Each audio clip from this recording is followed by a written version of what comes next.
Horizon flames lit the primeval world as colossal creatures roamed landscapes where each encounter could spell life or death.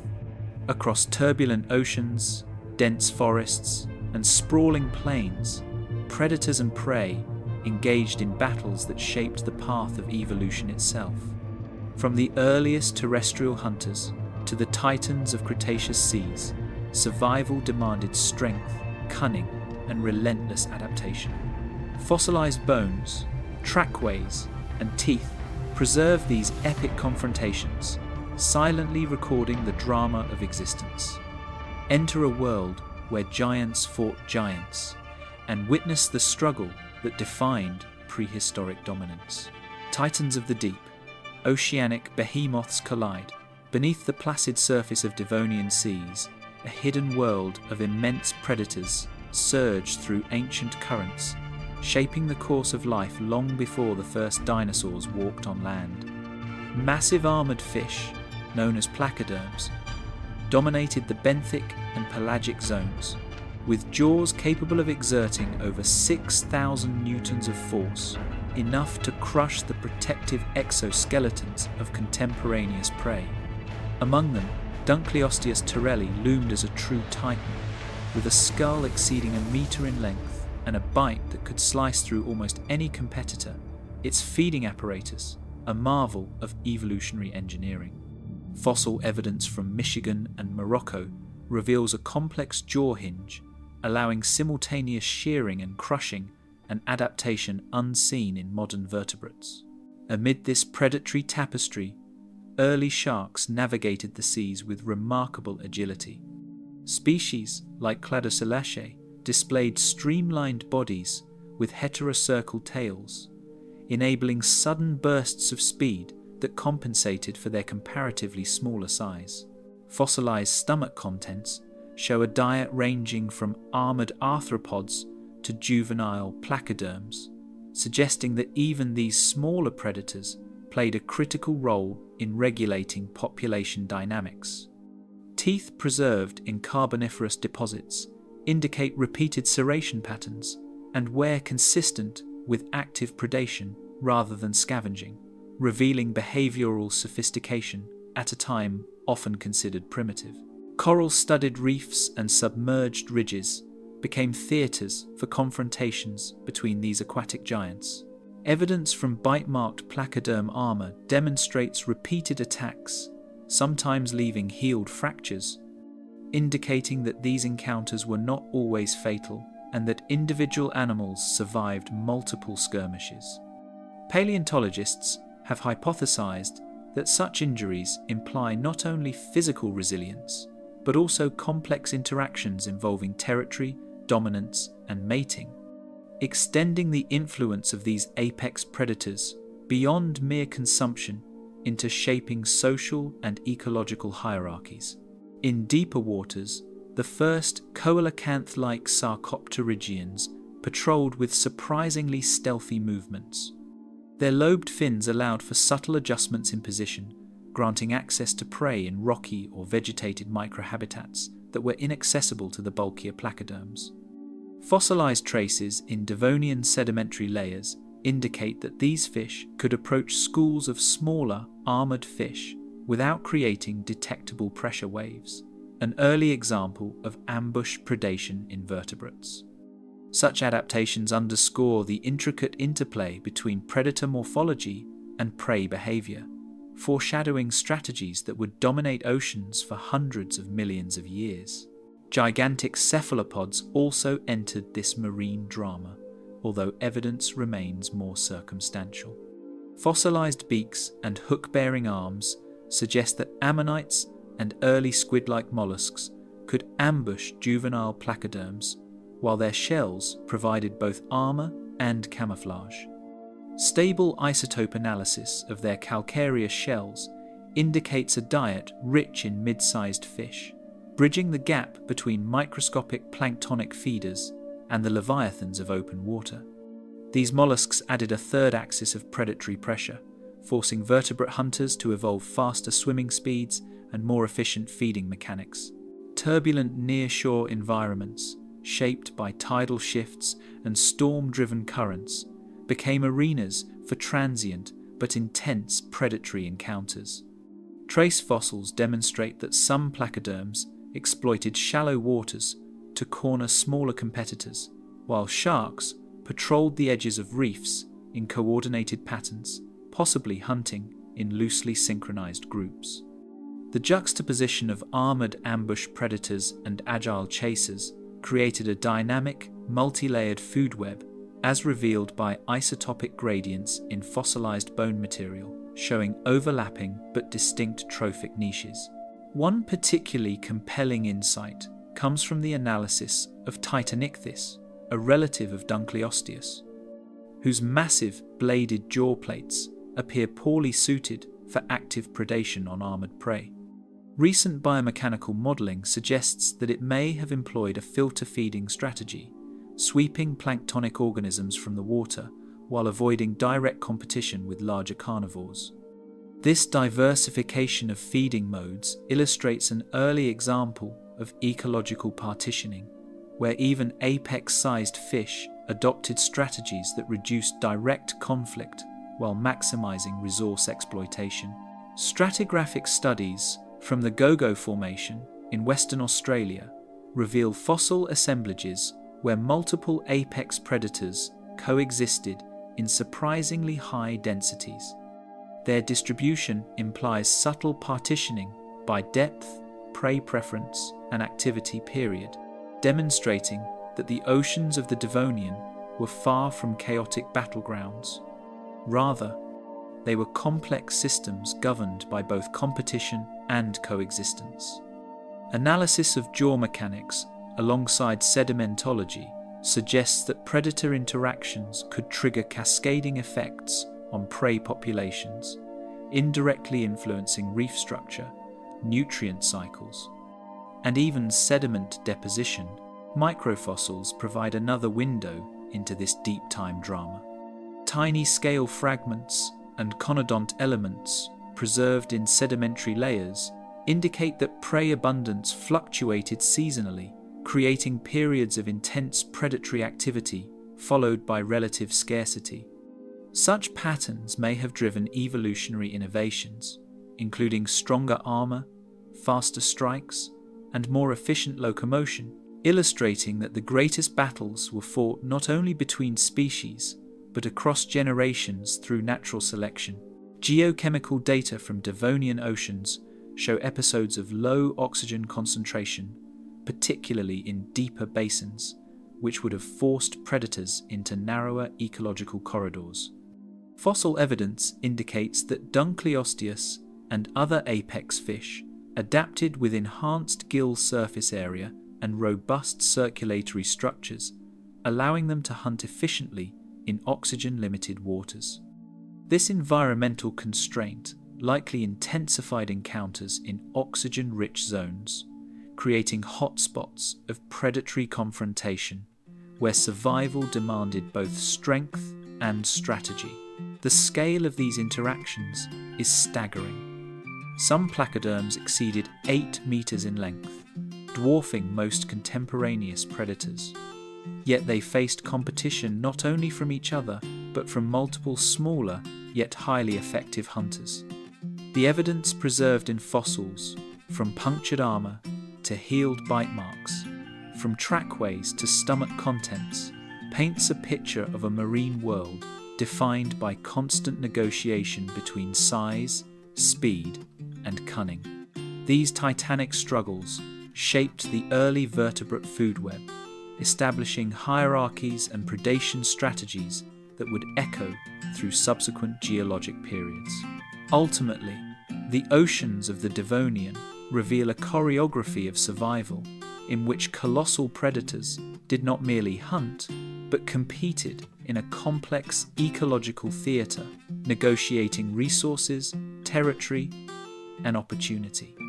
Their battles, etched into the fossil record, provide a window into the evolutionary pressures that forged vertebrate dominance in aquatic environments.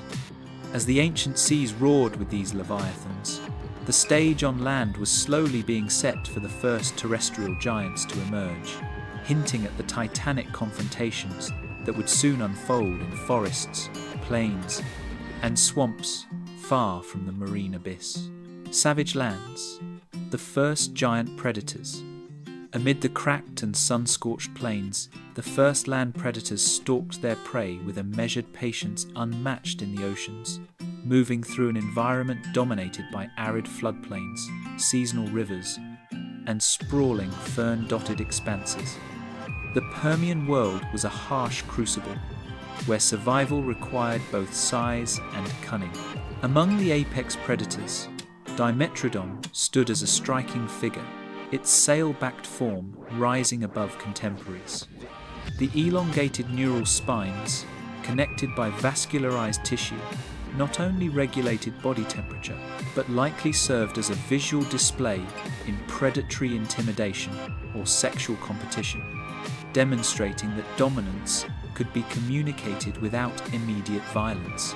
Fossil specimens from Texas and Germany suggest these animals reached lengths of 4 to 6 meters, with skulls capable of delivering crushing bites designed to pierce the hides of even the most robust herbivorous prey.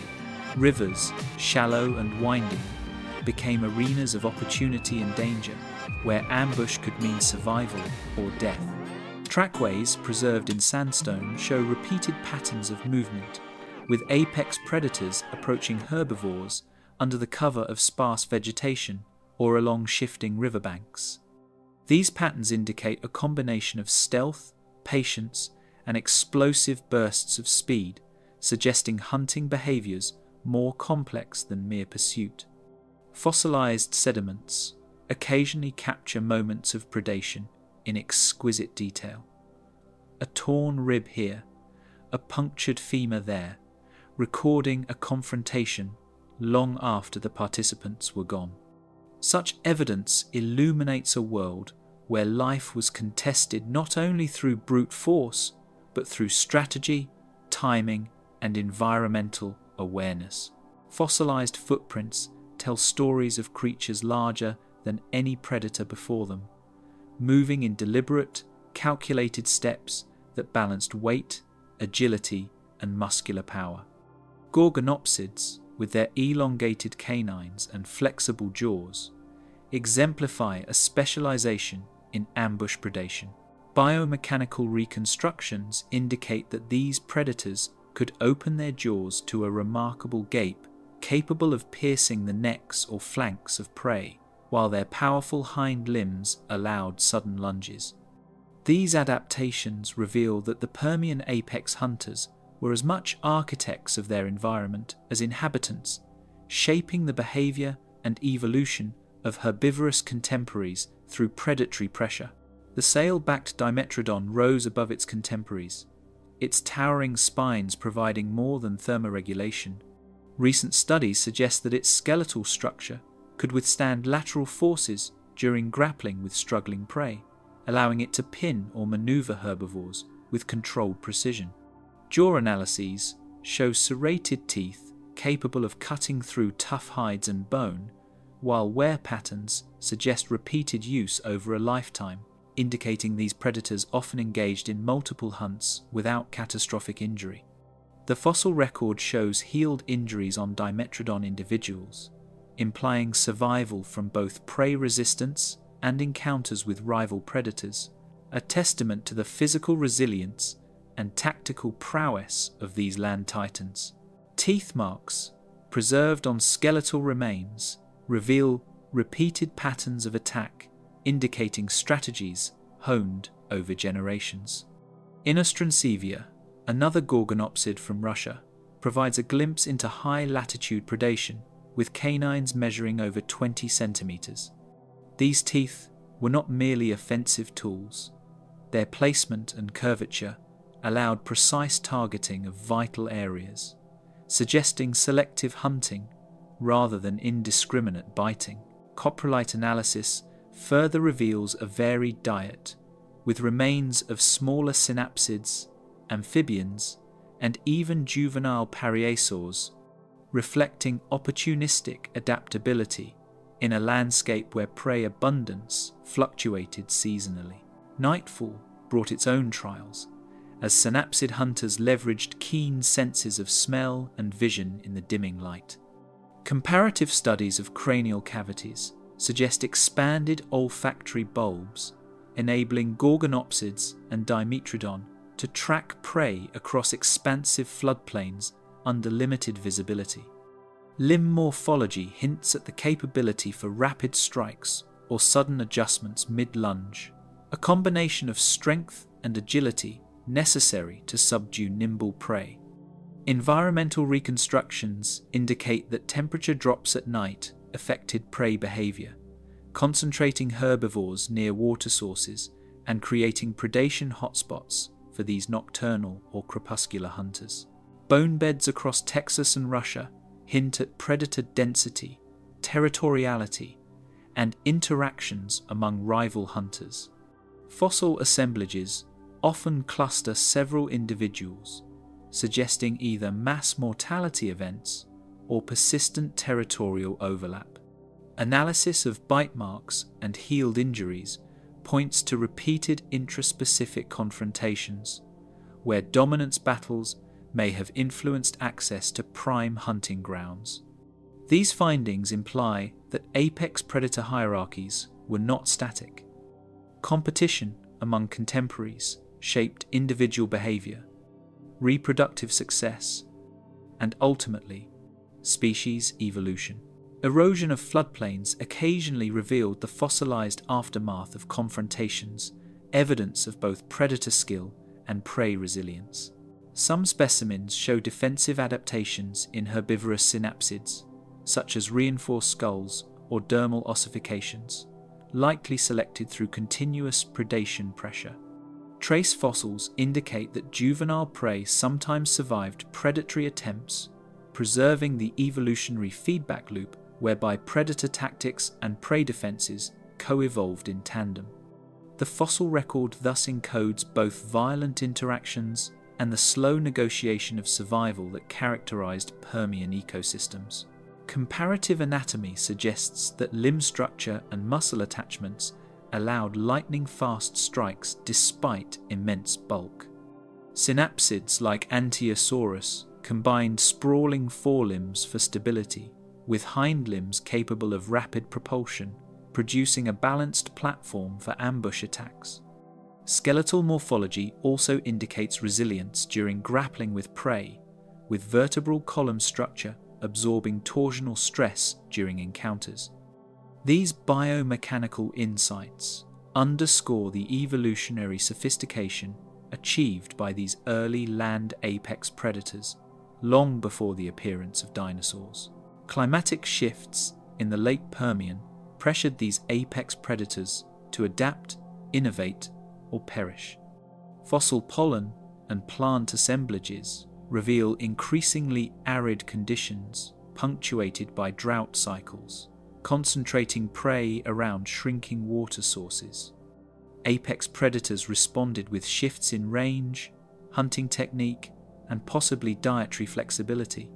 Some evidence suggests migratory behavior in search of stable populations, while other synapsids may have specialized in exploiting microhabitats less accessible to competitors, highlighting the dynamic interplay between environmental stressors and predatory evolution. Social or solitary behaviors can be inferred from trackways and bite patterns, hinting at strategies far beyond instinct alone. Some dimetrodon trackways show parallel movement, suggesting at least temporary tolerance or cooperative hunting among individuals, whereas others indicate aggressive spacing and solitary dominance. Similarly, healed injuries on rivals may have resulted from ritualized combat rather than fatal attacks, implying that Permian predators engaged in complex behavioral interactions that shaped survival and reproductive success. The stage was set for evolutionary change, where dominance was both tested and reinforced, leaving enduring traces in the fossil record. These terrestrial titans established patterns of hunting efficiency, territoriality, and adaptation that would influence the rise of the first massive dinosaurs. As they patrolled arid plains, ambushed prey along seasonal rivers, and competed fiercely with one another, the early synapsids sculpted ecosystems that were dynamic, competitive, and brutally effective. From this crucible of Permian dominance, the emergence of giant dinosaur predators loomed on the horizon, promising even more spectacular battles to define the Mesozoic landscapes. Clash of Titans, Triassic giants arise. Steam rose from the cracked riverbeds as Triassic giants ventured forth into a world of both opportunity and peril. In the wake of Earth's greatest extinction, the continents were raw and unsettled, the air thick with volcanic haze and the scent of wet minerals after monsoon rains. From this unstable crucible emerged the first true giants of the New Age reptiles that would test the limits of strength, agility, and endurance on land. The Permian rulers had vanished, their dominance broken by catastrophe, and into the vacuum surged creatures of hybrid design. Some remnants of the synapsid lineage, others the first bold steps of the dinosaurs. These early competitors, driven by hunger and necessity, began rewriting the code of terrestrial power. Beneath jagged cliffs and scattered ferns, Plateosaurus grazed warily, its long neck sweeping across cycads and horsetails in rhythmic arcs. Standing up to 10 meters in length and weighing over 4 tons, this herbivore was no passive grazer. Fossilized forelimbs reveal impressive musculature, suggesting it could rear back in defense, using its tail and hind limbs as weapons against encroaching predators. Its heavy vertebrae, adapted for load-bearing, reflect a body built for endurance rather than speed. Yet its senses were finely tuned to detect motion in the distance. For every peaceful feeding moment, there lingered a latent threat, the faint tremor of approaching danger. Trackways etched into ancient sandstone record the choreography of this danger in vivid relief. Fossilized impressions near modern-day Germany show sudden turns, bursts of speed, and deep gouges in sediment, suggesting panic. Paleontologists interpret these marks as evidence of ambushes, the aftermath of hunts preserved in layers of mud hardened by time. The prey's fleeing footprints often end abruptly, replaced by drag marks or scattered bones, encapsulating the split-second violence of the Triassic struggle. Each trackway is a cinematic fragment, a scene from an age where every movement could mean survival or extinction. The fearsome Postosuchus, towering nearly 5 meters long, embodied the apex potential of archosaur predators. Its skull, nearly a meter in length, housed serrated teeth capable of cleaving flesh and bone with surgical efficiency. Unlike most reptiles, it could stand upright on powerful hind limbs, its semi-bipedal stance granting both height and momentum during attack. Fossil reconstructions from North America reveal massive hip joints and tail musculature, suggesting explosive forward lunges, perhaps targeting the flanks of unsuspecting prey like Plateosaurus. With a bite force estimated to rival that of a crocodile twice its size, Postosuchus defined the balance between raw power and refined precision in a predator still experimenting with form. On rib cages and limb bones, fossilized bite marks tell the repeated story of confrontation, one predator, one victim, locked in evolution's oldest dance. Healed wounds on some Plateosaurus fossils show that survival was possible, that prey occasionally escaped their attackers, bearing scars that told of the constant threat lurking in Triassic shadows. Paleontologists, examining these patterns, infer behavioral intelligence, adaptive strategies in both predator and prey. The fossil record thus becomes a ledger of survival, each injury or healed bone an entry in the ongoing account of natural selection's trials. Seasonal floods transformed the landscape into alternating worlds of plenty and deprivation. During the monsoon months, lush vegetation supported herds of herbivores, drawing predators into predictable ambush points along the riverbanks. But in the long dry season, waterholes shrank to cracked basins where desperation drove species into perilous proximity. Evidence from sediment layers indicates recurring drought cycles, correlating with mass mortality events preserved in bone beds. These environmental rhythms didn't merely shape behavior, they sculpted anatomy, favoring predators that could endure long fasting periods or exploit carcasses when living prey grew scarce. Bone beds scattered across the Triassic strata of Europe and North America offer glimpses of coexistence, competition, and even the uneasy balance of ecosystems in flux.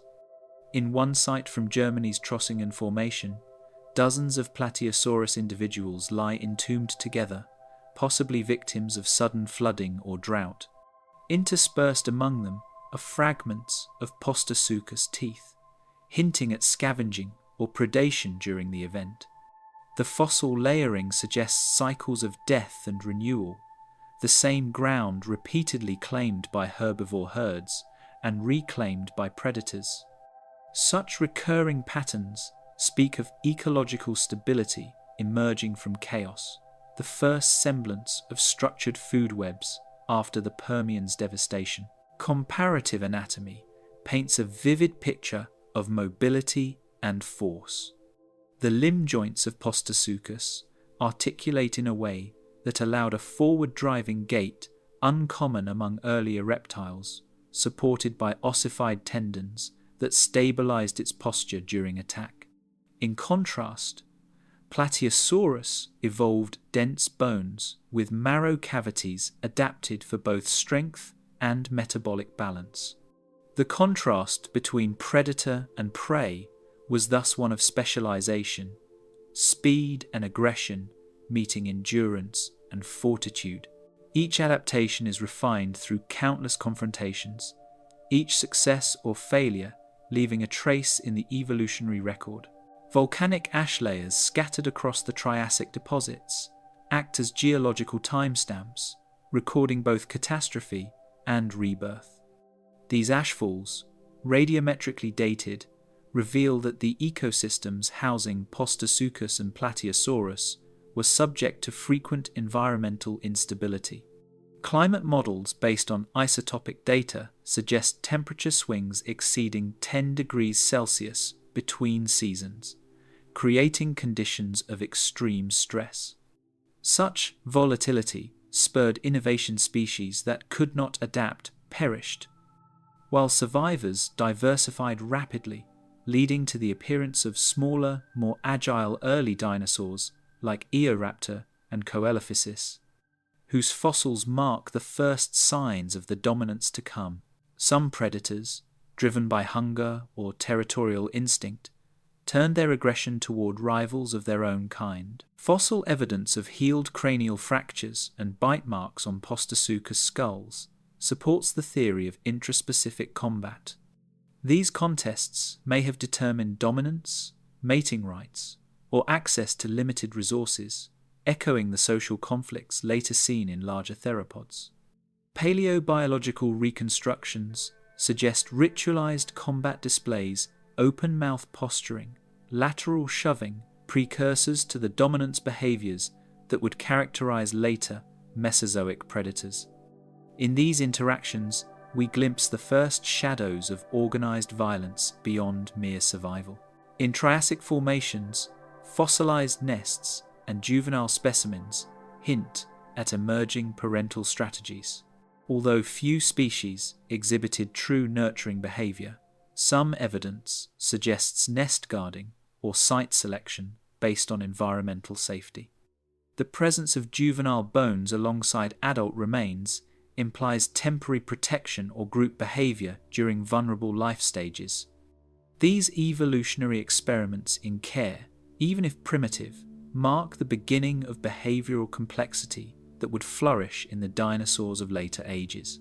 As these Triassic giants clashed and adapted, their world was one of brutal equilibrium, predator and prey locked in perpetual tension, yet both essential to the vitality of their ecosystems. The violent choreography of these interactions forged the ecological structures that would sustain the dinosaurs' dominance for over 150 million years. From the dust of extinction rose a new hierarchy of strength and ingenuity, where power was no longer inherited but earned through resilience. Out of these Triassic crucibles, the foundations of future predator innovation were laid, setting the stage for the Jurassic's even greater titans to redefine what it meant to rule the Earth. Jurassic juggernauts, land giants in collision, mist curled among the towering conifers as the first rays of dawn illuminated colossal shapes moving across the floodplains. Massive sauropods emerged from the shadows, their elongated necks sweeping in slow arcs as they grazed on foliage far above the ground. The sheer scale of these creatures, Diplodocus stretching over 25 meters and Brachiosaurus towering nearly 22 meters, transformed the landscape, flattening ferns and low-growing trees beneath their weight. In this lush Jurassic world, size was both protection and vulnerability, drawing predators while also enabling these giants to dominate vegetation-rich corridors. The floodplains hummed with life, yet danger lurked in the depths of rivers and the edges of the forests, where stealth and patience defined survival. Diplodocus herds stretched for hundreds of meters, a slow-moving wall of muscle, bone, and sinew. Juveniles clustered near the center, protected by the towering adults, who swung tails with precision when threatened. Fossilized trackways suggest coordinated movement, possibly indicating social structures that reduced predation risk.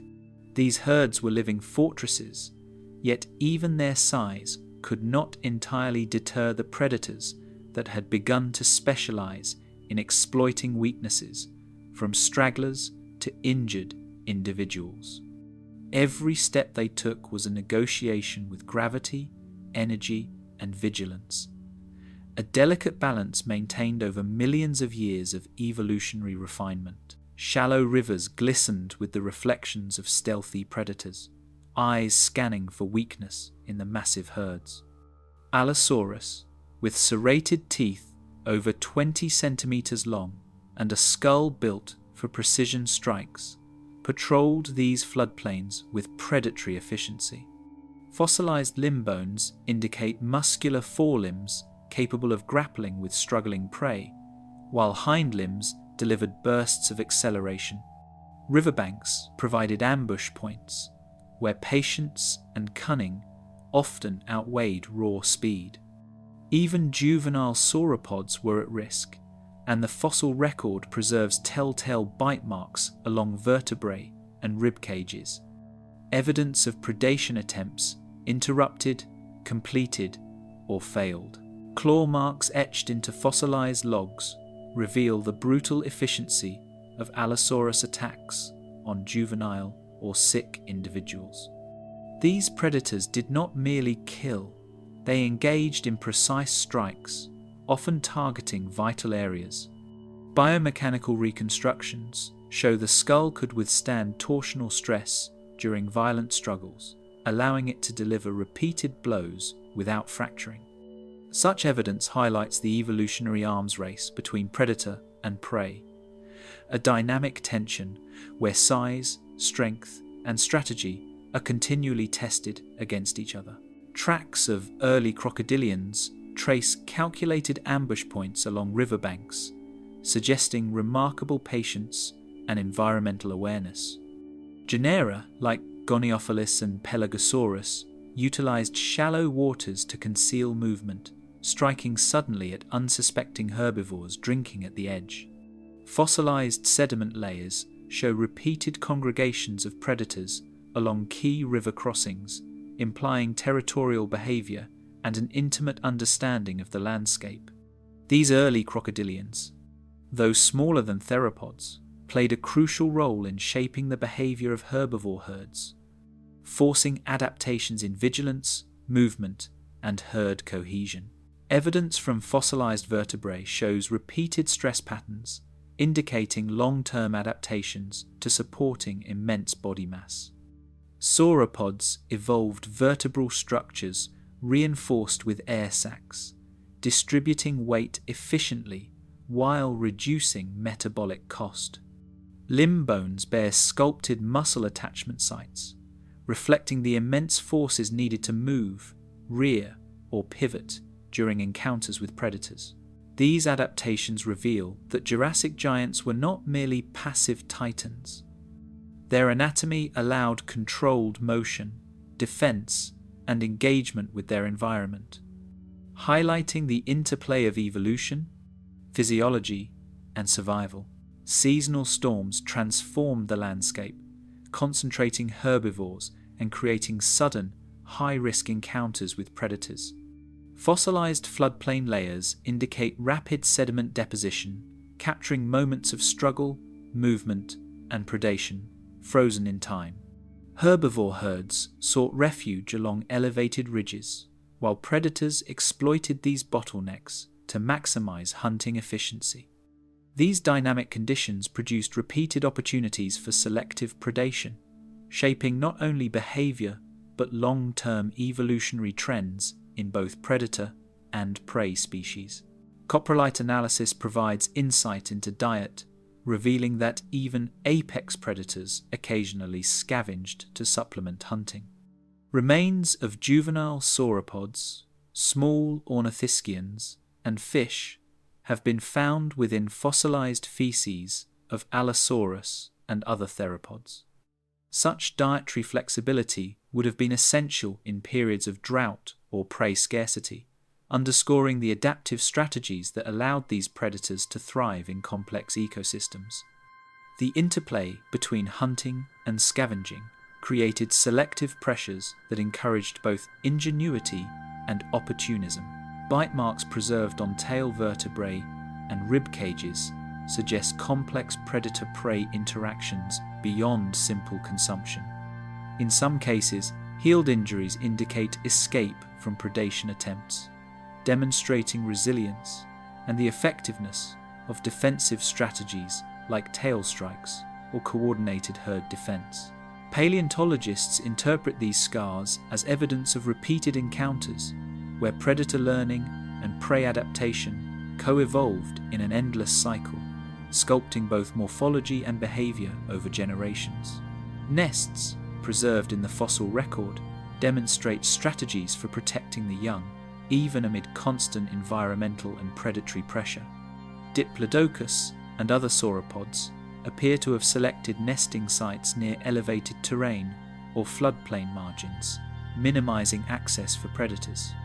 Juvenile bones found alongside adult remains suggest that at least temporary social structures existed to safeguard vulnerable individuals. These strategies hint at the evolution of early social behaviors, reflecting the importance of group survival in ecosystems dominated by enormous predators.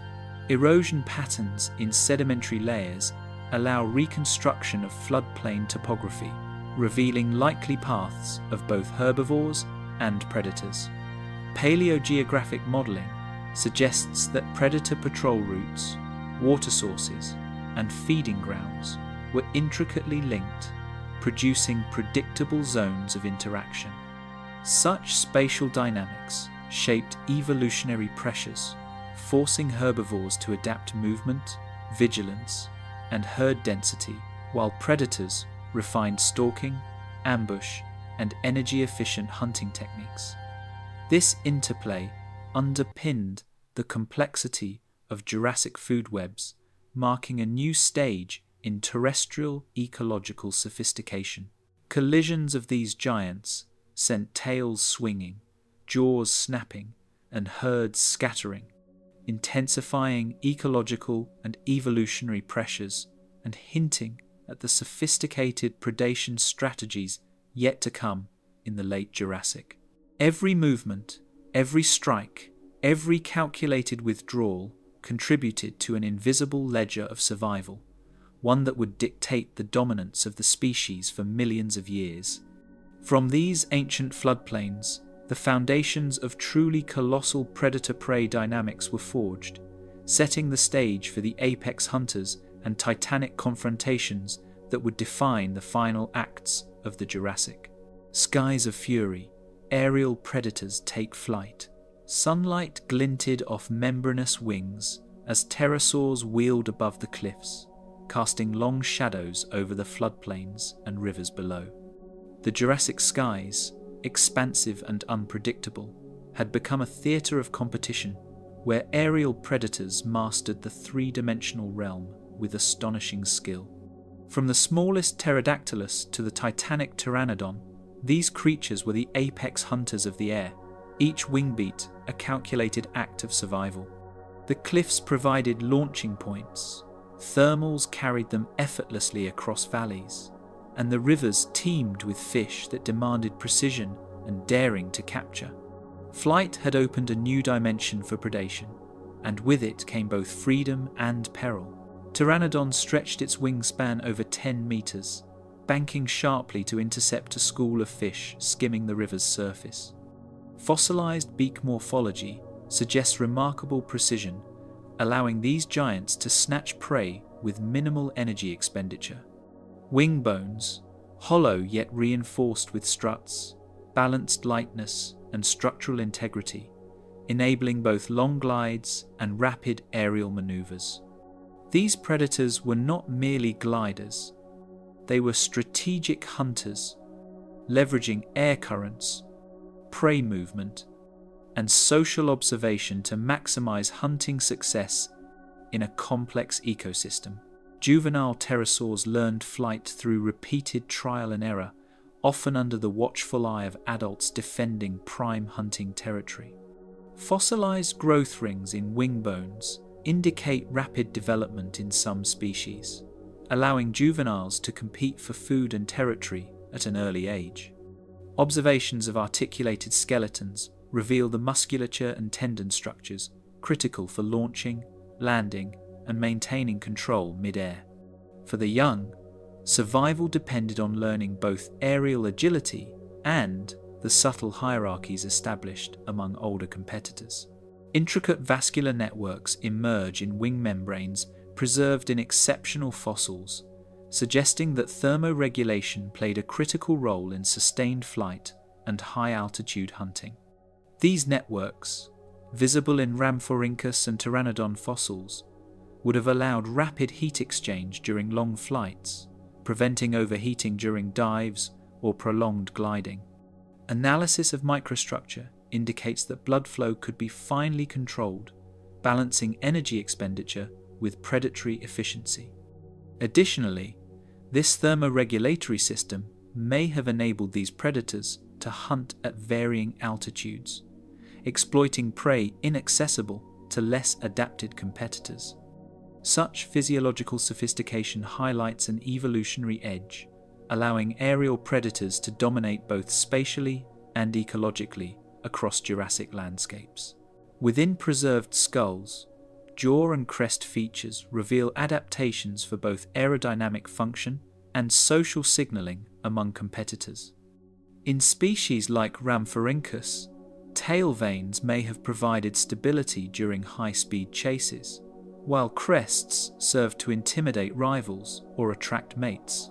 These anatomical innovations indicate that evolution in the air followed parallel pressures to those on land: efficiency, dominance, and survival.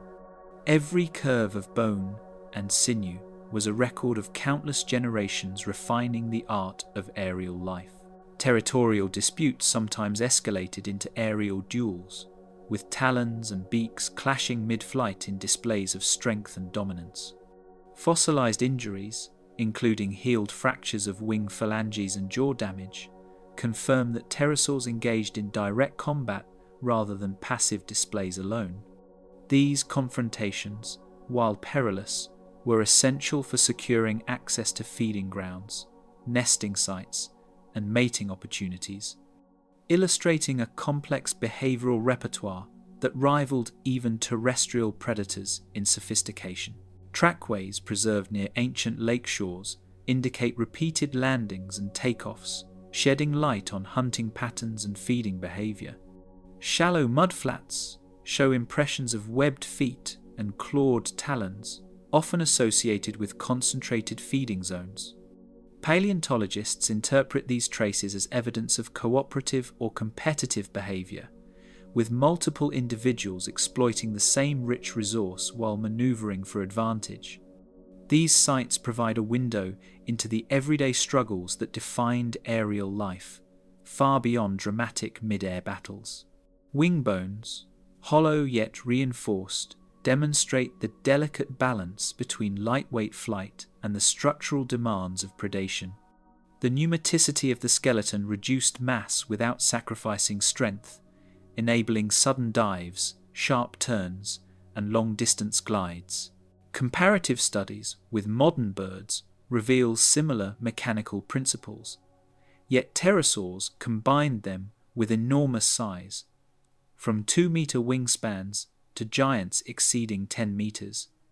These adaptations allowed for both pursuit and opportunistic feeding, expanding their ecological impact across rivers, lakes, and coastal plains. Seasonal shifts in prey availability drove migration patterns, forcing pterosaurs to compete over shrinking feeding grounds. Isotopic analysis of fossilized bone suggests predictable patterns in diet, with species tracking fish schools, crustaceans, and occasionally carrion. During lean months, territorial disputes intensified, forcing younger or weaker individuals to seek alternative foraging zones. These fluctuations highlight the interconnectedness of aerial and terrestrial ecosystems as the behavior of fish, reptiles, and herbivores influence the aerial predators above. Evidence of healed wing fractures hints at the perils of aerial combat and the remarkable resilience of these flying predators. Even minor injuries could compromise flight, making survival precarious. Fossil records indicate that some individuals endured multiple injuries over their lifetimes, suggesting both recovery and continued engagement in territorial or predatory challenges. This resilience demonstrates the evolutionary premium placed on skill, strength, and adaptability in the aerial domain. Interactions with fish, smaller reptiles, and fellow pterosaurs created a complex aerial food web, shaping evolutionary pressure from multiple angles. Pterosaurs were not only hunters but also competitors, scavengers, and occasional prey. Fossilized stomach contents and coprolites confirm diet diversity, while nesting sites on cliffs reveal spatial strategies to avoid predation. The three-dimensional environment of the air demanded a constant balance between risk and reward, teaching early aerial predators the fine calculus of survival. The conquest of the skies by predators triggered changes on land, setting the stage for increasingly specialized terrestrial adaptations. Vegetation, herbivore movement, and predator behavior all shifted in response to these aerial hunters, reinforcing the coevolution of multiple ecosystems. From cliffs to floodplains, the interplay of air and land became a defining feature of Jurassic life, demonstrating that mastery of one realm imposed evolutionary demands across another. These aerial confrontations not only expanded ecological niches, but also foreshadowed the sophisticated predator-prey strategies that would dominate the Cretaceous. Cretaceous carnage, titans of the land, dust clouds rose with every thunderous step, and the ground itself seemed to recoil from the violence of pursuit. Across the floodplains and fern plains of late Cretaceous North America, colossal forms clashed in rhythmic, seismic intervals, the slow, inevitable cadence of predator and prey. Herds of hadrosaurs bolted through the haze, their footfalls churning ancient mud into frothing channels of silt. Behind them, the apex hunter Tyrannosaurus rex gave chase, its every movement a convergence of precision, power, and inevitability. Here, on this trembling earth, survival was measured not in moments, but in collisions of will, of evolution, of muscle against time. Spanning the fertile floodplains of Laramidia, life unfolded in fierce competition, its balance shaped by the dominance of immense carnivores. Each valley and basin was a theatre of interlocking dominions, from the armoured plains where Ankylosaurus lumbered beneath dense cycads to the open lowlands where ceratopsians grazed in tense vigilance. The predator-prey ratios were narrow, roughly one apex carnivore for every 100 herbivores, a reflection of the energy demanded by creatures that lived at the edge of endurance. Rivers, thick with silt and decay, carried the remains of countless confrontations downstream, layering sediments that would one day tell stories of pursuit, struggle, and consequence. Skeletal reconstructions of Tyrannosaurus rex reveal an architecture of optimized destruction, massive skulls, fused vertebrae, and muscle attachments designed for catastrophic force. Its jaw mechanism, studied through digital finite element analysis, could deliver more than 35,000 newtons of pressure, capable of puncturing bone and immobilizing prey with a single bite. The fusion of its nasal bones reduced flexion, channeling stress through the skull like the framework of an engineered bridge. Even its tail, counterbalancing the enormous head, acted as a dynamic stabilizer during lunging strikes. In its anatomy, evolution had distilled brutality into structure, efficiency into art. Chemical signatures preserved in fossilized bone tissue expose metabolic rates far higher than those of typical reptiles, hinting at warm-blooded energy demands. Oxygen isotope ratios extracted from T, Rex, and contemporaneous species indicate sustained internal temperature regulation, more akin to modern birds than lizards. This elevated metabolism required near-constant intake of high-protein prey, which may explain both the territorial ferocity and the scavenging opportunism found in isotopic analyses of fossilized remains. Even the spacing of growth rings in bone cross-sections reveals bursts of rapid development, a biological urgency in creatures evolved for dominance but constrained by geological time.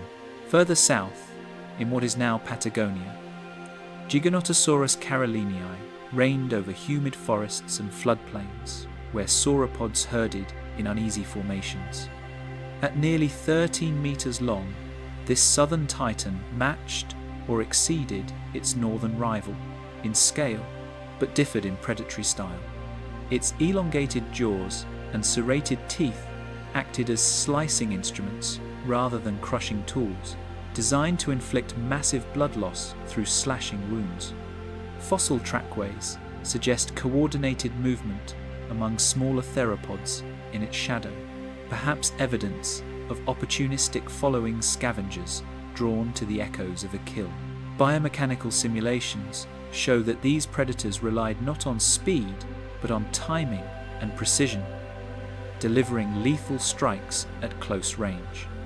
Musculature reconstructions demonstrate that both Tyrannosaurus and Giganotosaurus favored ambush tactics. Silent approach, explosive acceleration, and momentum-driven impact. High-resolution models reveal the physics of those moments: torsional stress through the pelvis, recoil transmitted through tail vertebrae, and bone-crushing energy dissipated in milliseconds.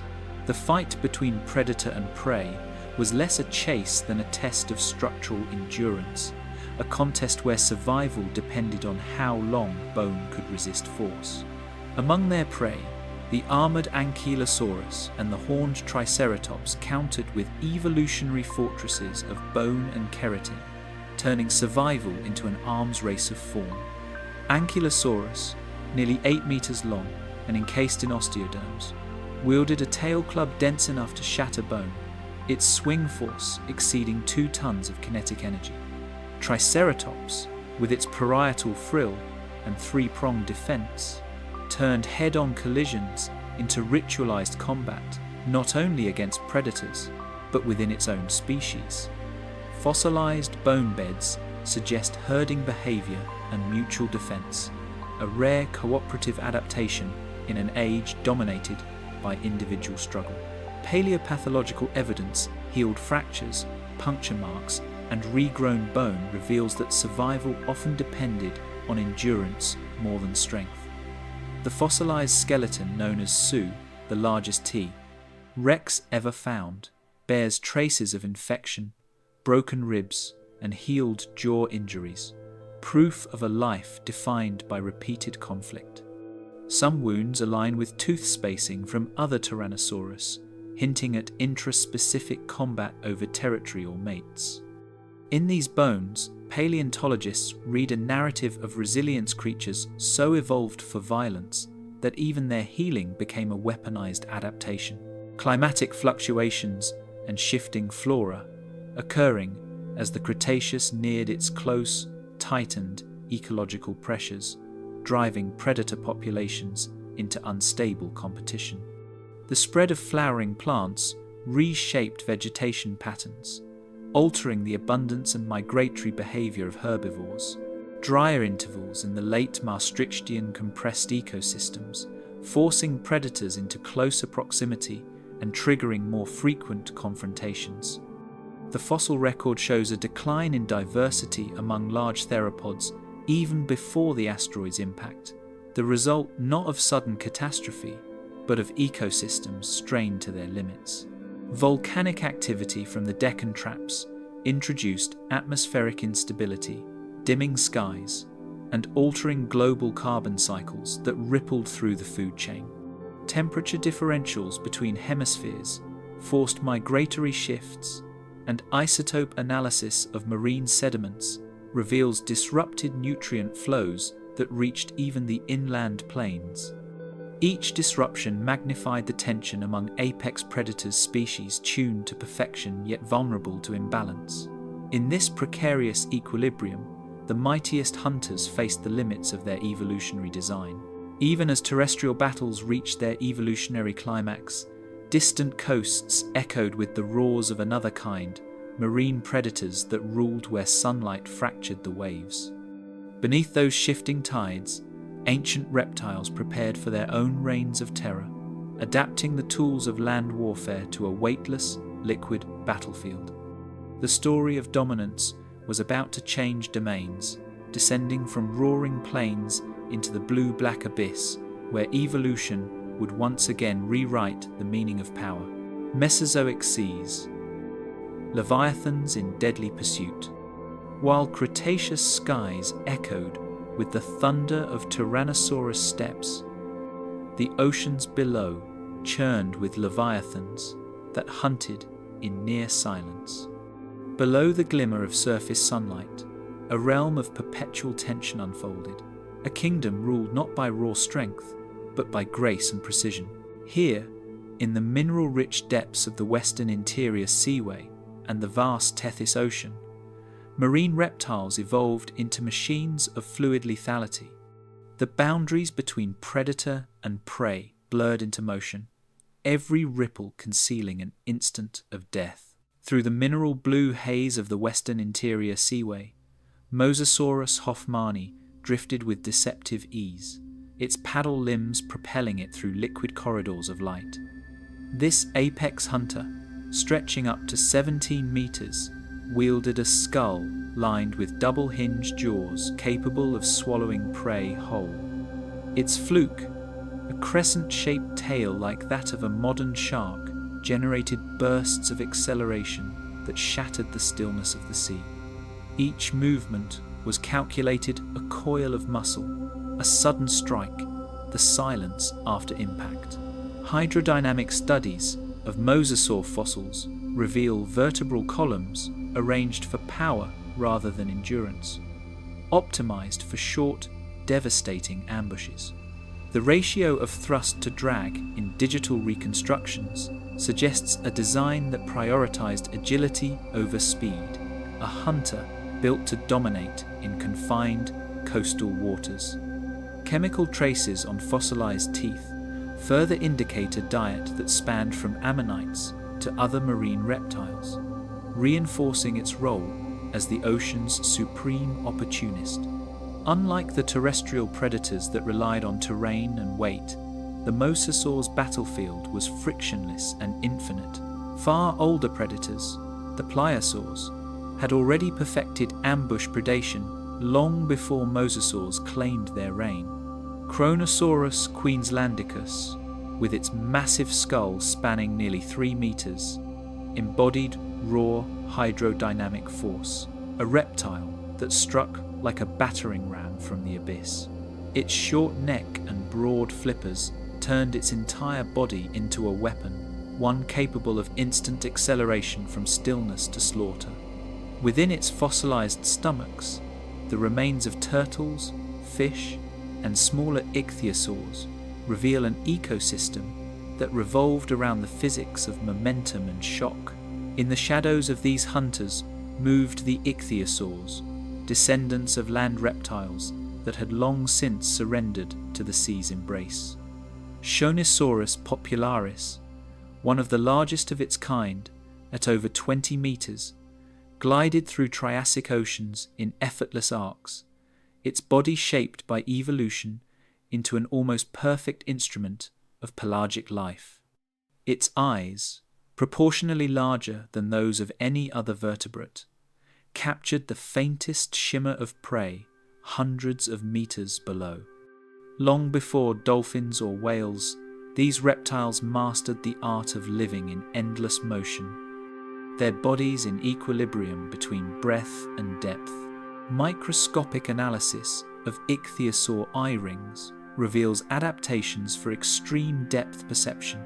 Each bony plate in the scleral ring is adjusted for light intensity and pressure. This biological architecture enabled hunting in near total darkness, where only silhouettes and bioluminescence betrayed movement.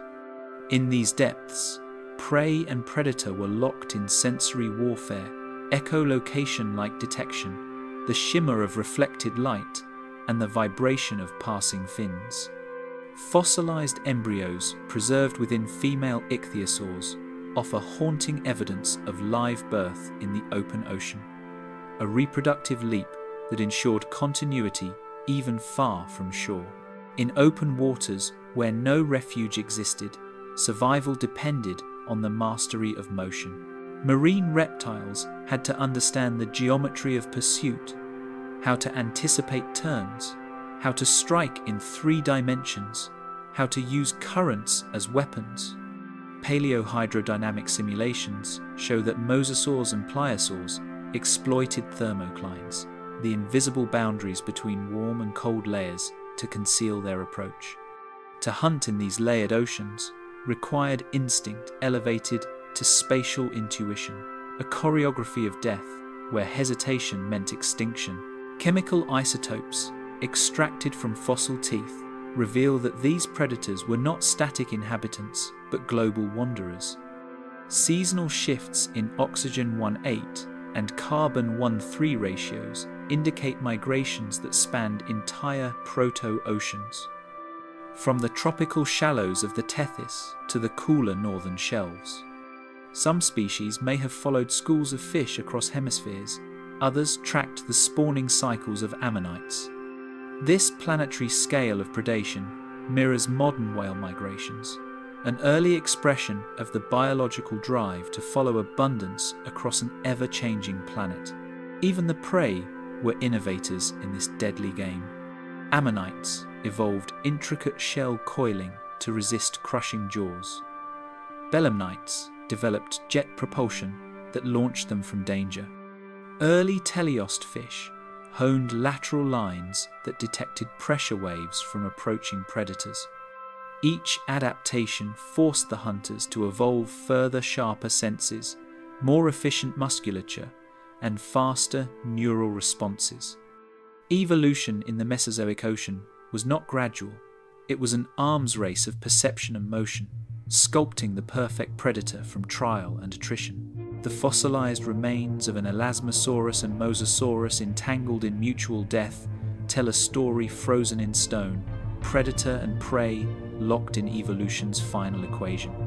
Analysis of their preserved positions suggests that the mosasaur's skull was crushed in the struggle, the elasmosaur's neck coiled in a desperate counterstrike. This fossil tableau captures not just violence, but balance, a visual echo of nature's relentless symmetry, where every killer meets its counterpart. In such encounters, the ocean itself seemed to hold its breath. During the zenith of the Cretaceous seas, gradients in temperature and oxygen levels started reshaping marine dominance. Hypoxic zones spread across continental shelves, forcing predators into deeper waters and favouring species that could tolerate fluctuating pressures and colder thermoclimates. This environmental tightening rewarded intelligence, coordination, and adaptability traits that foreshadowed the coming dominance of marine mammals after the reptiles' fall. The ocean was preparing for another transformation, silent but inevitable. In these liquid arenas of pursuit, every heartbeat was both survival and surrender, a testament to life's unending improvisation. The ocean's deadly ballet mirrored the complexity of terrestrial and aerial predator interactions, uniting the planet's ecosystems in a shared choreography of motion and adaptation. Across land, air, and sea, evolution refined its instruments, each realm echoing the others in an unbroken pattern of pursuit and transformation. Beneath the waves, the echoes of those leviathans still linger, reminders of an age when the sea itself was alive with the art of predation. Predators of the night, nocturnal giants emerge. Shadows thickened beneath the canopy, and a hush fell over the Permian undergrowth, broken only by subtle movement. The world had shifted from the open expanses of sea and land into a theatre of darkness, where every sound, scent, and glimmer of motion could dictate life or death. Predators that thrived here were shaped less by brute strength than by the quiet precision of sensory mastery. In this nocturnal realm, survival was a game of anticipation, patience, and unparalleled perception. A sudden flicker of motion betrayed the presence of predators whose eyes pierced darkness like living lenses. Fossil evidence shows enlarged optic lobes and expanded sclerotic rings in coelophysoid theropods, suggesting vision adapted to low-light conditions. Muscular limbs allowed stealthy, deliberate movement across soft sediment, enabling these hunters to approach prey without alerting even the most vigilant herbivores. The night's silence was both a cloak and a weapon, and predators wielded it with expert understanding. In dense fern thickets, Dimetrodon shifted with calculated slowness, every muscle tensed for a silent strike. Though often depicted as a daytime predator, its skeletal structure hints at nocturnal forays, supported by thermoregulatory sails that could adjust body temperature during cooler nights. Juvenile vertebrates and small amphibians became its quarry, and the predator's success depended on energy efficiency and timing rather than overwhelming force. Cranial cavities preserved in fossils demonstrate olfactory and optic expansions that hint at sophisticated night-sensing abilities. Synapsids and early therapsids possessed enlarged bulbs for scent detection, capable of interpreting subtle chemical traces across the landscape. Paired with forward-facing eyes, these adaptations allowed predators to track hidden or partially obscured prey, a combination of senses that transformed the nighttime ecosystem into a high-stakes chessboard. On the river's margins, herbivores coiled and braced for defense, their defensive plates shimmering under faint moonlight. Parasaurs and early ankylosaur relatives relied on vigilance and structural adaptations to deter stealth attacks. Fossil evidence indicates healed bite marks and puncture wounds, demonstrating that nocturnal predation was effective, yet often contested. Predators were forced to constantly refine techniques to circumvent these defensive fortifications. Fine impressions in sediment trackways demonstrate deliberate, whisper-quiet steps, a choreography of survival unseen in daytime. Footprints of small kaolophysoids and nocturnal synapsids reveal patterns of careful pacing, direction changes, and predator-prey encounters frozen in stone. These trace fossils offer a rare glimpse into behavioral ecology, showing that motion, rhythm, and spatial awareness were as vital as teeth or claws in the art of night hunting.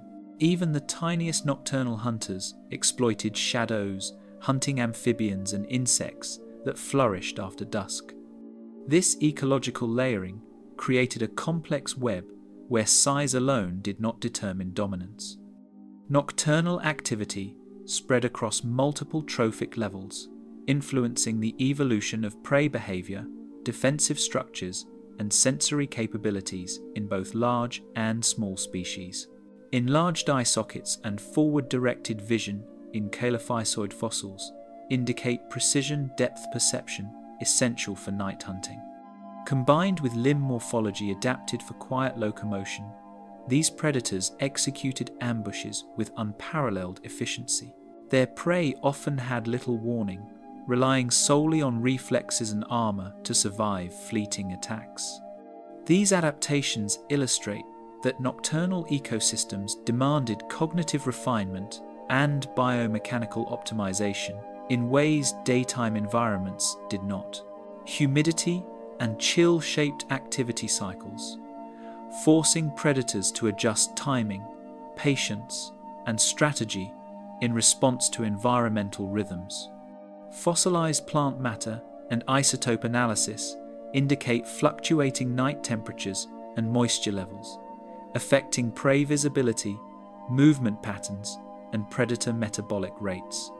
Such constraints further reinforced stealth and sensory specialization as keys to survival, shaping evolution in subtle but profound ways. The night stretched silently over predator and prey, revealing that survival depended on cunning as much as strength. Evolution had sculpted creatures capable of exploiting darkness, while armored herbivores developed responses equally sophisticated. These nocturnal encounters, though hidden from the light of day, laid the groundwork for future predator-prey dynamics in the Triassic and beyond. As predators mastered the night, their innovations foreshadowed the complex interplay of strategy, defense, and sensory acuity that would define apex battles across all of Mesozoic Earth. Moonlight glinted off dew-laden ferns as small therapsids practiced silent hunting, sharpening reflexes that would ripple through evolutionary time. Fossils from burrowed dens suggest nocturnal ambush points, showing that some predators learned to exploit vertical space and cover for both hunting and evasion.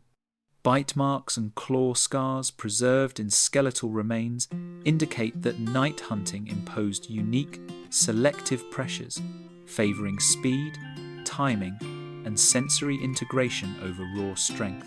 Bats, birds, and modern analogues may not have existed, but fossil evidence of nocturnal activity suggests early experimentation with circadian partitioning.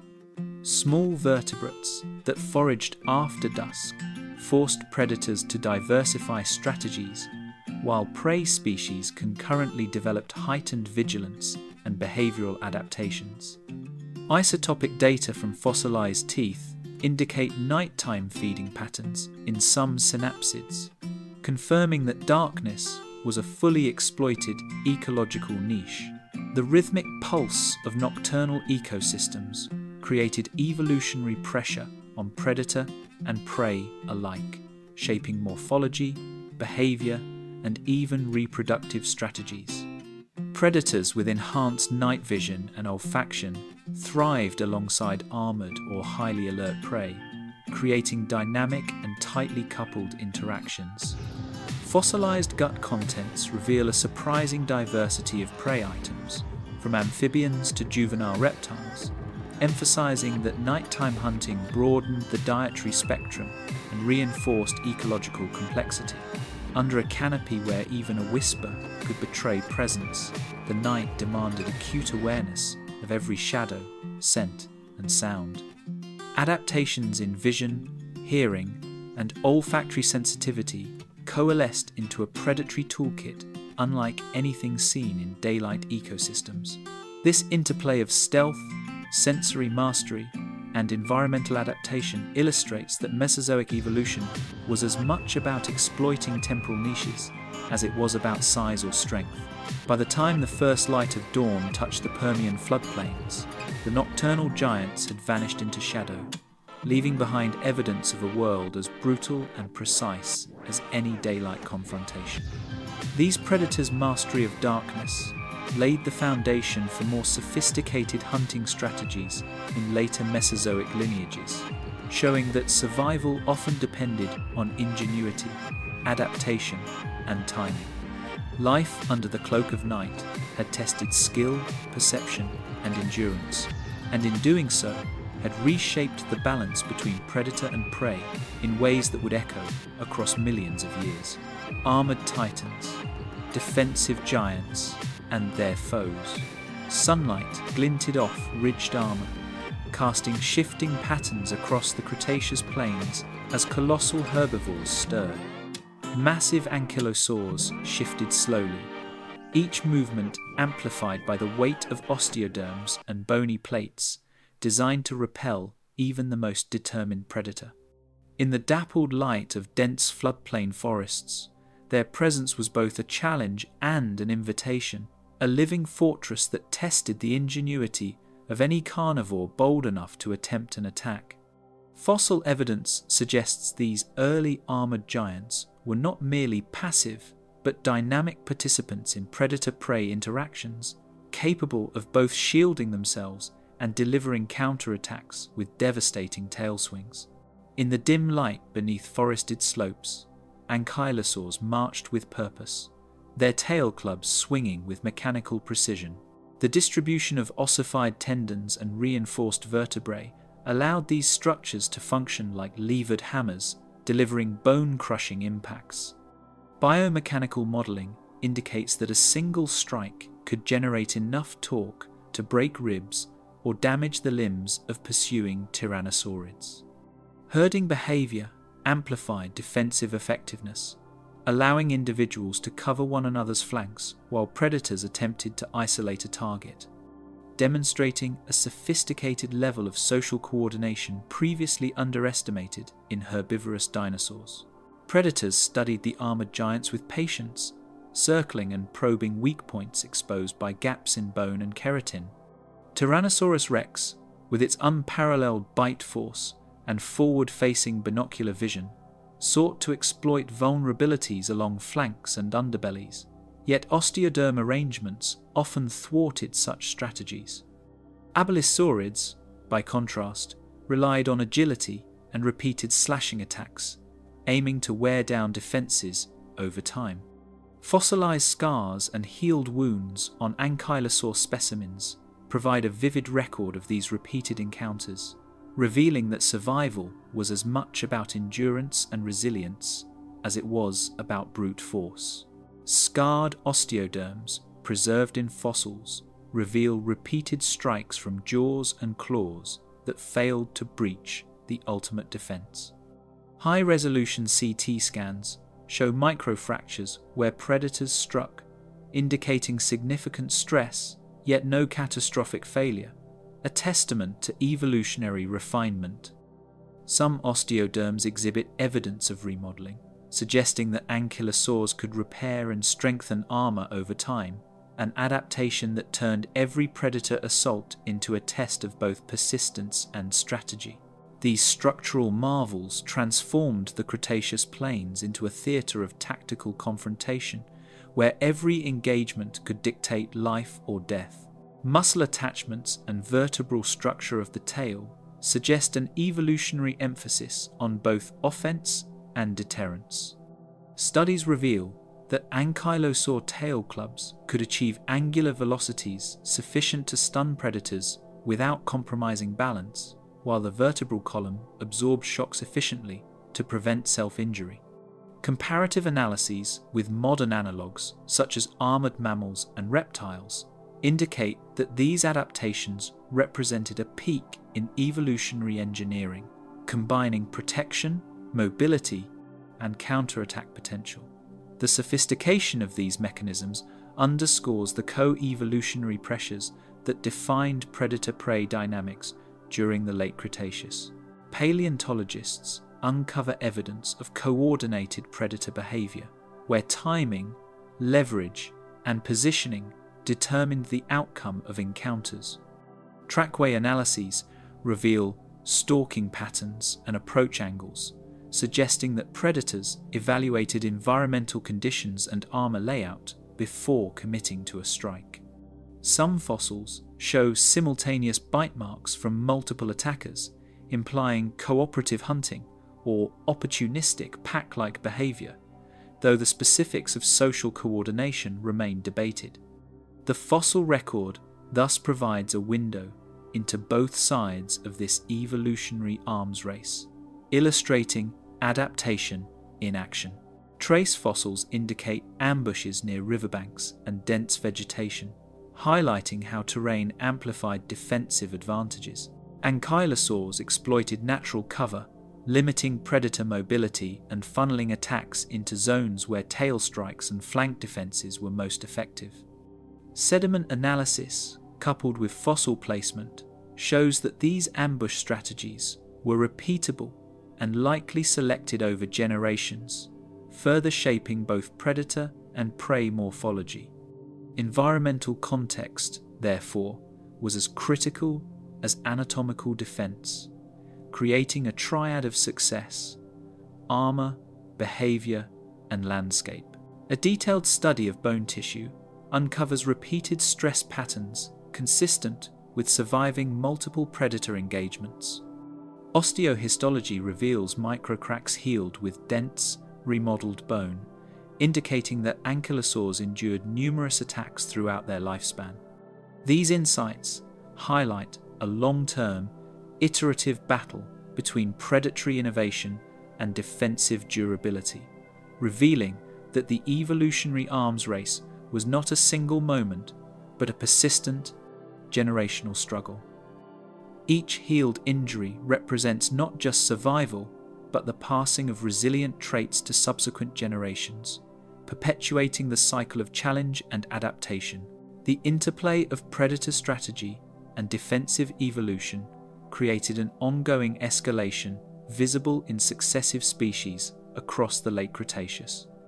Over time, ankylosaurs developed increasingly dense armor and more powerful tail clubs, while predators refined cranial mechanics, claw precision, and hunting tactics. Fossil comparisons across continents indicate convergent evolution, where similar predator-prey dynamics produced analogous adaptations in unrelated species. This evolutionary feedback loop highlights the constant tension shaping morphology, behavior, and survival strategies, demonstrating that no species could dominate without responding to the other's innovations. Isotopic analysis of teeth and bones confirms that certain predators specialized in armored prey, shaping niche partitioning within ecosystems. Variations in nitrogen and carbon isotope ratios suggest that T.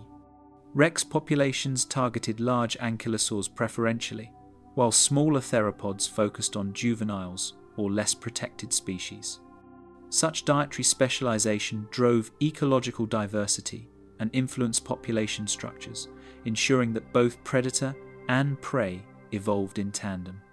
The chemical record preserves not only what these creatures ate, but also the intensity and selectivity of their predatory pressures.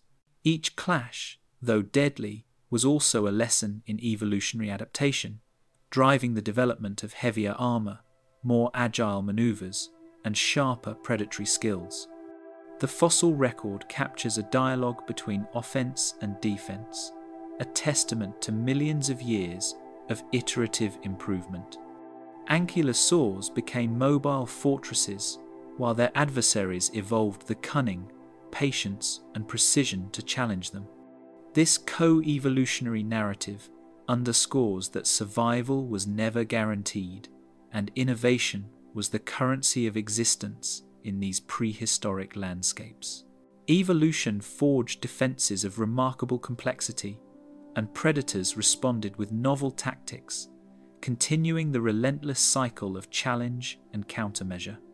From osteoderm fortifications to tail club mechanics, and from ambush strategies to cooperative hunting, the late Cretaceous was defined by the interplay of armored titans and their formidable foes. Yet even as these terrestrial battles raged, life's broader theatre included simultaneous struggles across oceans and skies, hinting at the interconnected drama that spanned every corner of the Mesozoic world, and setting the stage for the synthesis of predator evolution in the final chapter. Ambush artists, masters of stealth and strategy, shadowed under the canopy, small theropods lingered, their senses tuned to every tremor of unsuspecting herbivores. The late Cretaceous forests and floodplains were alive with subtle movement, the rustle of leaves, the shift of light across ferns, the faint vibrations of massive herbivores trudging nearby. Here, predators like Velociraptor mongoliensis and Deinonychus antihopus perfected the art of patience, remaining nearly invisible as they assessed angles, timing, and terrain before committing to the fatal strike. Unlike the thunderous confrontations of larger predators, survival for these hunters relied on cunning, intelligence, and meticulous observation, a game of lethal chess played beneath the shadows of giants. Velociraptor mongoliensis exhibited remarkable binocular vision, allowing depth perception crucial for timing a lethal pounce. The structure of the skull and placement of the eyes gave it the capacity to judge distances accurately, ensuring a claw strike landed precisely on the prey's vulnerable areas. Paleontologists have reconstructed the optic nerves and orbital sockets to reveal that vision in this species rivaled that of modern birds of prey, a necessity for nocturnal and crepuscular hunting. In combination with acute hearing, this sensory arsenal made the Velociraptor a predator capable of executing complex ambushes even in dim light. Clawed forelimbs and semi-retractable talons provided both grip and precision, converting speed into unstoppable strikes. Each claw was reinforced with keratin sheaths, while muscle attachments along the forelimb ensured that grasping and slashing were powerful yet precise. Biomechanical modeling demonstrates that these limbs could support both climbing onto prey and stabilizing the body during high-speed lunges. Such adaptations reveal that these theropods were not simply opportunistic hunters, they were specialized tools of predation, evolution, honed into lethal efficiency. Trackways and fossil assemblages reveal early examples of social hunting tactics among small predators. Multiple overlapping footprints, sometimes aligned with juvenile prey species, indicate coordinated ambushes that increased hunting success. The arrangement of these tracks suggests communication, planning, and possibly role differentiation within groups, such as flanking maneuvers or herd distraction.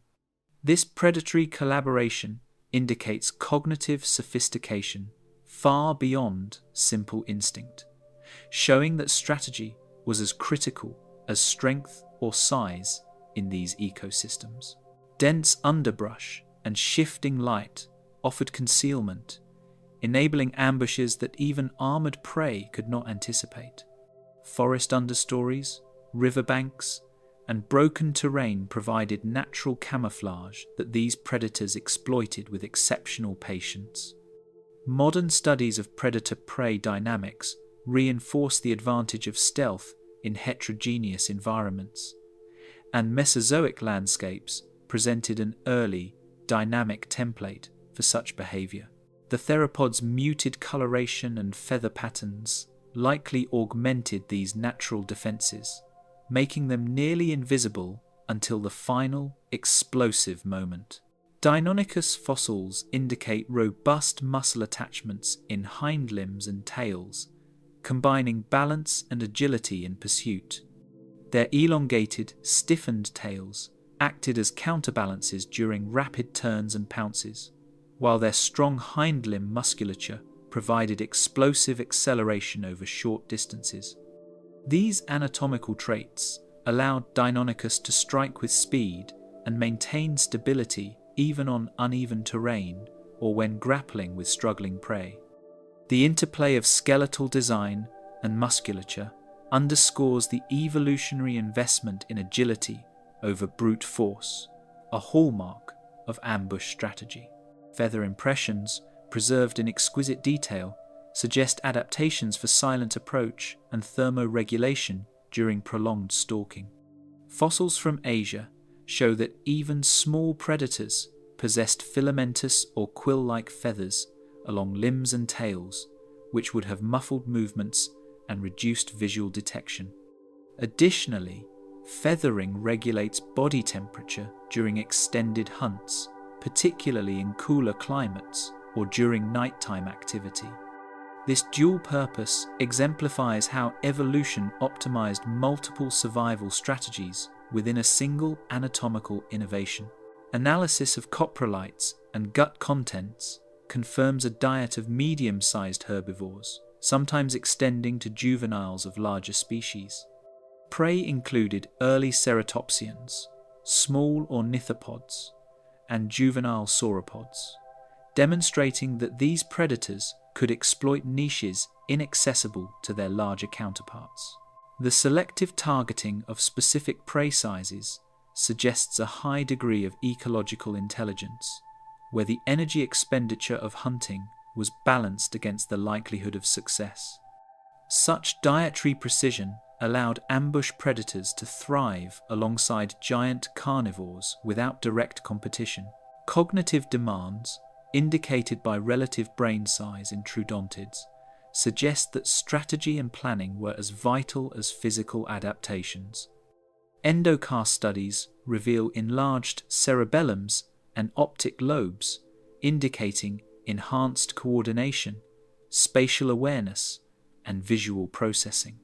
These neurological traits imply that predation involved calculated decisions rather than reflexive reactions, from stalking routes to timing the final attack.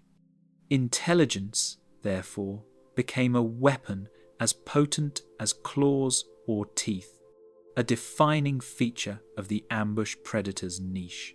Marks on prey bones hint at repeated, targeted attacks rather than random strikes, demonstrating calculated hunting. Fossilized puncture wounds, particularly on limbs and flanks, show patterns of precision that would incapacitate prey efficiently. Some bones exhibit healed injuries, indicating that prey survived multiple attacks, reflecting an ongoing predator-prey dialogue in which both sides adapted continuously. Such evidence underscores the iterative nature of evolution, where each successful ambush refined hunting tactics over generations. Sediment layers and microhabitats show that ambush artists exploited terrain to maximize success rates, from riverbanks to forest edges. Paleoenvironmental reconstructions reveal that hunting occurred not in open plains alone, but in strategically complex areas where cover, choke points, and natural obstacles enhanced stealth. These microhabitats also shaped the prey's behavior, forcing them into predictable patterns that predators could exploit. The interplay between landscape and predation illustrates a sophisticated ecological arms race beyond sheer size or aggression. Throughout these high-stakes encounters, patience and intelligence became as lethal as muscle and jaw, a principle that echoes across every predator lineage. By mastering concealment, timing, and coordinated tactics, ambush predators carved out an evolutionary advantage that rivaled even the largest apex carnivores. Their success illustrates a broader truth of Mesozoic ecosystems. In a world of giants, cunning and strategy could be as decisive as strength, setting the stage for the next wave of evolutionary innovation. Territorial titans clash for dominance. The scent of conquest hung heavy over the open plains as massive jaws and claws faced one another in silent calculation. Sunlight glinted off serrated teeth, and the slightest twitch of a tail or flare of a crest could signal intent, warning rivals of the power poised behind each skeletal frame. Across the Mesozoic landscapes, territories were not merely spaces, but stages for high-stakes contests that determined access to food, mates, and ultimately, evolutionary fitness. Each predator's presence was a statement, a combination of brute strength, honed reflexes, and environmental mastery, all sculpted by millions of years of selective pressures. Here, dominance was written not only in battle scars, but in the very patterns of life that could survive and propagate. Vibrant crests and rugose skull ridges may have communicated strength before teeth ever met flesh. Among Allosaurus fragilis and Acrocanthosaurus attucensis, cranial ornamentation likely served as a social barometer, signaling age, experience, and reproductive fitness. Fossil comparisons reveal variations in ridge height and cranial robustness that correlate with size and potential combat success, suggesting that visual communication could mitigate fatal encounters. Observing these markers may have allowed individuals to calculate risk, choosing when to challenge, retreat, or negotiate through displays rather than direct attack. This interplay of visual intimidation and physical threat underscores the nuanced strategies that defined apex predators beyond sheer force. Powerful hind limbs coiled like springs, ready to deliver bone-crushing lunges at the slightest provocation. Musculoskeletal reconstructions of Tyrannosaurus rex reveal vast attachment sites for femoral and caudal muscles, enabling explosive forward propulsion. Finite element modelling demonstrates that even a single strike of the jaws or a lunging foot could fracture bone, while energy-efficient locomotion allowed sustained movement during territorial patrols. Observing these adaptations in context, it becomes clear that evolution shaped both precision and power, ensuring that each combatant was optimized for the delicate balance of aggression and endurance required to maintain dominance. Imprints left in hardened mud reveal the spatial choreography of repeated confrontations over the same territory. Trackway analyses from Laramidian floodplains display overlapping paths, circular patterns, and evidence of sudden acceleration or deceleration, indicating moments of intense interaction between rivals. These physical traces allow paleontologists to reconstruct behavioral patterns, showing that territorial contests were not random clashes, but structured events with predictable movement and response sequences. Recurrent use of favoured sites suggests that prime hunting grounds and nesting areas were fiercely contested, creating ecological pressure for both predator and prey. Shifting river channels and droughts created hotspots where predators were forced into inevitable contact. Seasonal scarcity concentrates herbivore populations, drawing apex carnivores into direct competition.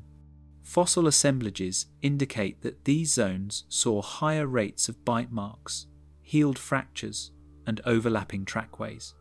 Climatic stressors amplified the intensity of disputes, illustrating how environmental constraints molded behavior and drove the evolution of both offensive and defensive adaptations. Even fledgling theropods were drawn into the fray, learning instinctual cues for dominance without lethal engagement. Juvenile T. Rex and Allosaurus remains show early development of robust cranial features and limb musculature, suggesting that survival strategies were practiced from a young age. These subadults likely participated in ritualized contests, gaining experience in combat tactics and spatial awareness. By encoding lessons in both behavior and morphology, evolution ensured that survival skills were transmitted across generations, fortifying populations against ecological instability. Patterns of puncture marks on bones suggest that many encounters involved feints, intimidation, and ritualized violence, rather than immediate kills. Fossils reveal healed injuries on ribs, skulls, and tails, scars of contests that did not result in death. Such injuries demonstrate a sophisticated understanding among predators that long-term survival often depended on measured aggression rather than reckless lethality. This balance between force and calculation reflects the complexity of Mesozoic predator dynamics, where physical prowess intersected with strategy. Massive crocodiliforms lurking along waterways inserted an aquatic variable, challenging terrestrial titans to navigate three-dimensional battlefields. Deinosuchus riograndensis, with its armoured hide and ambush predation tactics, could intercept even the largest theropods near rivers or swamps. Evidence from fossilized bite marks on both crocodiliforms and dinosaurs suggests repeated interactions, indicating that apex dominance extended across habitat boundaries. Predators had to negotiate not only rivals of their own kind, but also competing species whose methods of attack differed fundamentally, further shaping adaptive strategies. Microfractures in limb bones provide a record of repeated impact, revealing that survival often required endurance as much as strength. Histological analyses of theropod femora and tibiae show stress-induced remodeling, documenting multiple confrontations over lifetimes. These skeletal clues demonstrate that territorial supremacy was not static. It was a continuous trial by strength, agility, and resilience. The architecture of bone thus becomes a historical ledger of behavioral ecology, encoding lessons in both anatomy and survival. Analysis of seasonal growth rings indicates aggression peaked during mating periods, with contests shaping reproductive opportunities. Oxygen isotope ratios and vascular patterns within bones suggest heightened activity and physiological stress corresponding with reproductive cycles. These data illuminate the interplay between ecology and behavior, showing that conflicts over territory and mates were temporally structured and predictably recurring.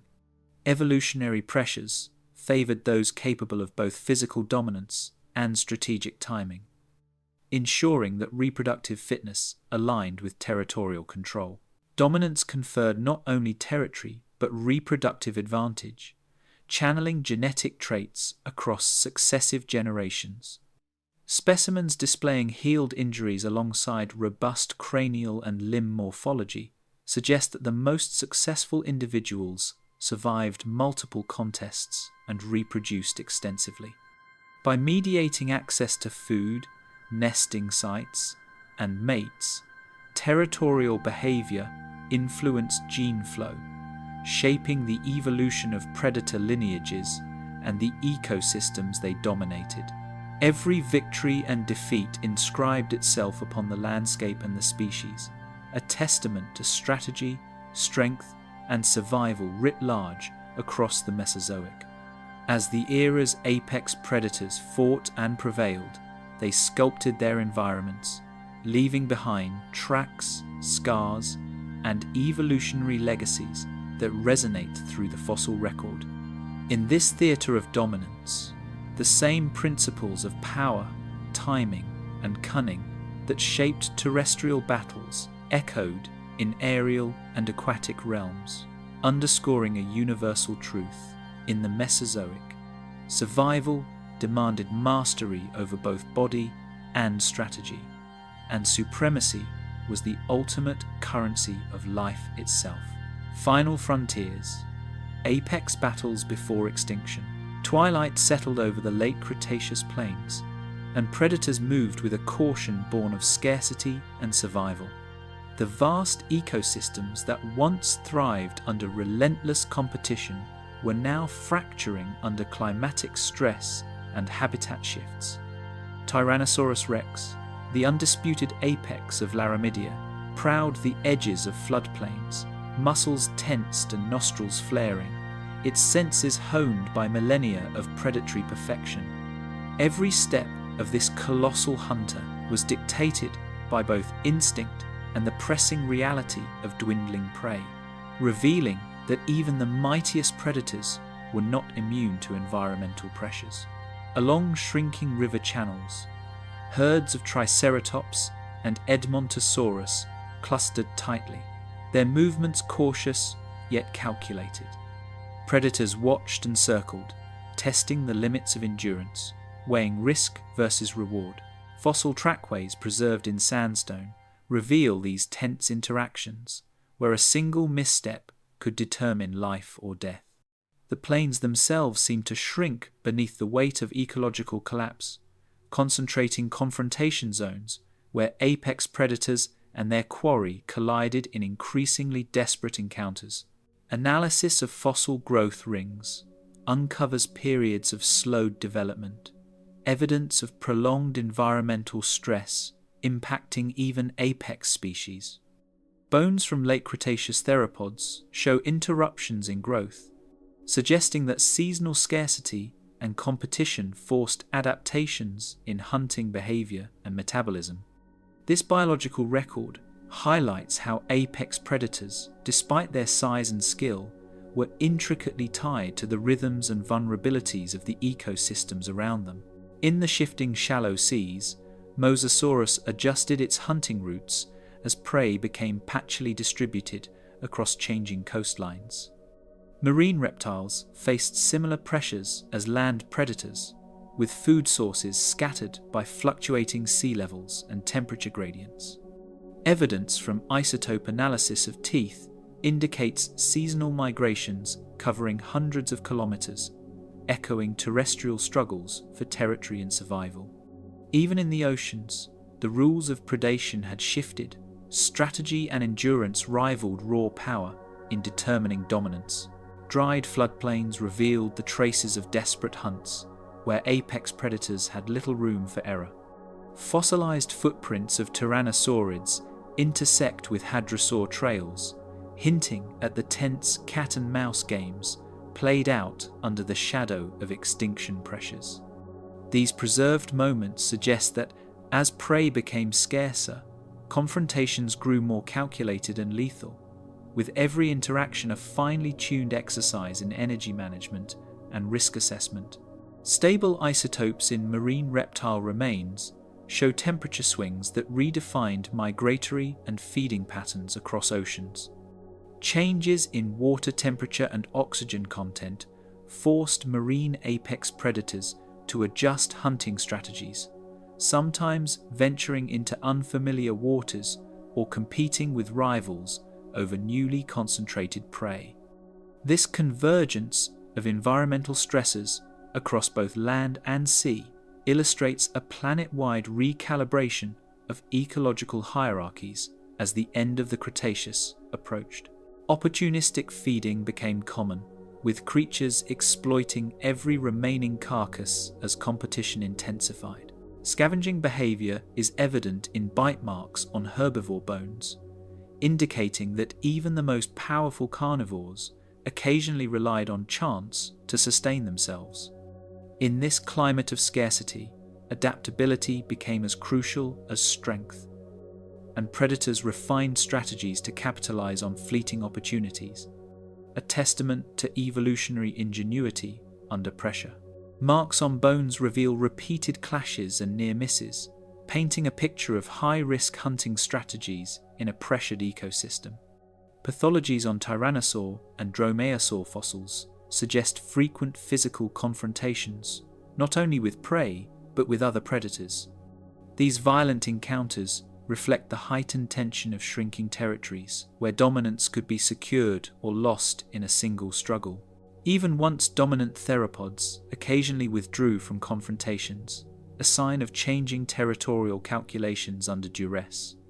Energetic demands and environmental unpredictability forced predators to weigh engagement versus survival, and some individuals survived not through victory but prudence. This behavioral flexibility highlights that apex dominance was increasingly contingent on strategy, timing, and adaptation rather than sheer size alone.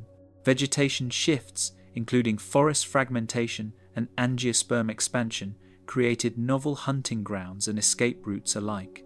Dense groves offered concealment for ambush, while open plains increased visibility for pursuit.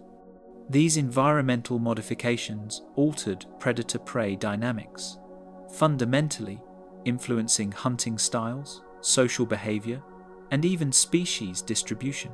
Predators that could exploit both cover and openness gained an edge, demonstrating that survival demanded both cognition and instinct.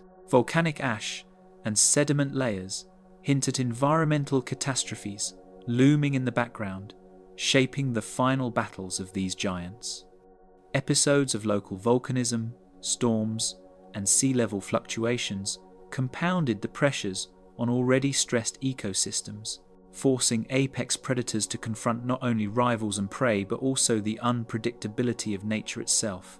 These geological records embed a dramatic narrative of life under duress, where survival required constant adaptation in a rapidly changing world. In the last chapters of the Cretaceous, each predator-prey interaction became a testament to survival, leaving echoes that would endure only in stone and memory. Tyrannosaurs, mosasaurs, and other apex creatures engaged in struggles that reflected both evolutionary perfection and vulnerability. Their final confrontations chronicled in fossilized bones and sediment.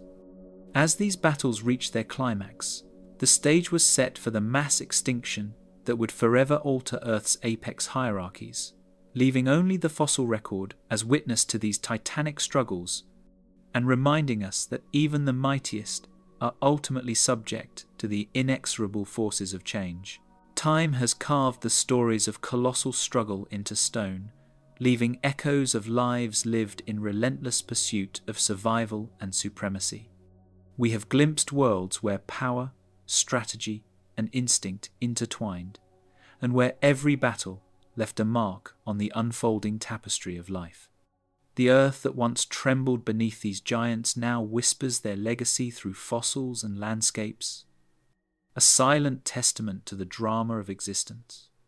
As these titanic echoes fade into memory, the wonder of their world lingers, urging us to ponder the fragile balance of life and the forces that shape it. Don't forget to like, comment, and subscribe to continue exploring Earth's forgotten worlds and the stories written in deep time.